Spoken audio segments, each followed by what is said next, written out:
SP Jetbook Firefly 14G11। এটা বাংলাদেশে এখন অফিসিয়াল রিলিজ হয় নাই, মানে ওপেন বক্স একটি ল্যাপটপ, মানে আপনি ফার্স্ট ইউজার হবেন এই ল্যাপটপটি।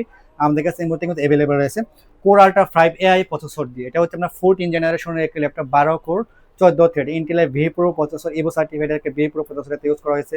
Polish dual sound system, AI feature, AI Microsoft কোপাইলটের এআই ফিচার রয়েছে, বাটন রয়েছে, প্লাস কিন্তু এআই সিস্টেম এতে ইউজ করা হয়েছে। মানে আপনার যখন গ্রাফিক্স রিলেটেড কাজ করবেন বা এআই প্রসেসর বা এআই সফটওয়্যারগুলো ইউজ করবেন, তখন এটার জন্য আলাদা এনপিইউ ইউজ করা হয়েছে, যেটা আপনার পারফরমেন্সের দিক দিয়ে কোনো ল্যাগ করবে না কাজের ক্ষেত্রে।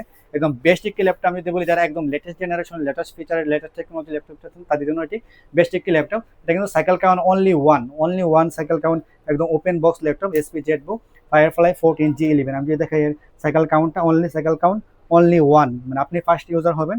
এতে কিন্তু আমরা প্রসেসর হিসেবে পাবেন কোর আল্ট্রা 5, মানে 14 জেনারেশনের প্রসেসর কোর আল্ট্রা 5 135U এর processor, 12 core 14 thread, 12 MB cache memory এবং 32 GB DDR5 এর 5600 মেগা, জানেন 32 GB র্যাম পাবেন, প্লাস এসএসডি পাবেন 512 GB এসএসডি, প্লাস কিন্তু গ্রাফিক্স পাবেন ইন্টেল আর গ্রাফিক্স রয়েছে আপনার 15.7, মানে 16 GB, প্লাস কিন্তু এতে এনপিইউ ইউজ করা হয়েছে। এনপিইউ মানে রিজার্ভ গ্রাফিক্স রয়েছে ল্যাপটপটিতে আলাদা। প্লাস কিন্তু এতে সম্পূর্ণ টাইপ সি চার্জিং সিস্টেম, একদম ওপেন বক্স ল্যাপটপ। বাংলাদেশে কিন্তু এখন অফিসিয়াল রিলিজ হয় নাই এই ল্যাপটপটি, যা ইন্টারন্যাশনাল মার্কেটে এই মুহূর্তে বর্তমানে অ্যাভেলেবল রয়েছে 2,30,000 থেকে 2,40,000 টাকা। কিন্তু আমরা দিব একদম রিজনেবল প্রাইস।